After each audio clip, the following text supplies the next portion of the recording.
Hello అందరికీ. Oily skin వాళ్ళకి sun screen అంటే హెవీగా, గ్రీజీగా అనిపిస్తుందా? అయితే ఈ సన్ స్క్రీన్ గురించి ఒకసారి చూడండి.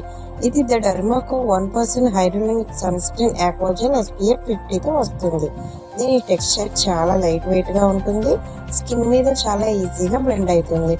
ఆయిలీ స్కిన్కి హెవీగా, గ్రీజీగా ఫీలింగ్ లేకుండా డైలీ యూజెస్కి కంఫర్ట్గా ఉంటుంది. నాది కూడా ఆయిలీ స్కిన్నేనండి. నేను ఏది అప్లై చేసినా సన్ స్క్రీన్ ఆయిలీగా, జిడ్డుగా అయిపోతుందని సన్ స్క్రీన్ వాడేదాన్ని కాదు. కానీ ఇది ఒకసారి బై చేశాక నాకైతే చాలా బాగా నచ్చిందండి. ప్లస్ ఇది స్కిన్ని హైడ్రేటింగ్గా, ఫ్రెష్గా కనిపించడానికి కూడా హెల్ప్ చేస్తుంది. బ్రైట్, హెల్దీ లుకింగ్ స్కిన్ కావాలంటే సన్ స్క్రీన్ మాత్రం డైలీ స్కిప్ చేయకండి. ఆయిలీ కాంబినేషన్ లేదా నార్మల్ స్కిన్ వాళ్ళు ఎవరైనా ఈ సన్ స్క్రీన్ వాడుకోవచ్చు. మీ స్కిన్ టైప్ ఆయిలీ అయితే ఈ సన్ స్క్రీన్ మీకు ఎలా అనిపించిందో కామెంట్ చేయండి. వీడియో నచ్చితే లైక్ చేసి సబ్స్క్రైబ్ చేయండి. బాయ్.